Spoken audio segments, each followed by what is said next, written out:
everyone, welcome back to our channel Login 8. In this video, I will guide you on how to clear Instagram cache on Android. So if you also want to clear Instagram cache on Android, this video is just for you. Follow the simple steps and you'll be able to do it. So first of all, what you have to do is launch Open Settings application in your phone.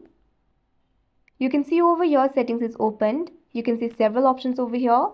What you have to do is tap on the option apps. Now you'll be able to see the apps over here. Tap on the option see all apps. Now tap on the search icon that you can see at the top right corner of your screen, just right next to the three dots. Now type in Instagram. You can see over here Instagram will appear. All you have to do is tap on it. Now you'll be led to the app information interface of Instagram. You can see several options over here. Tap on the option storage and cache. Now you'll be led to the storage interface. Here you'll be able to see the option for clear storage and clear cache.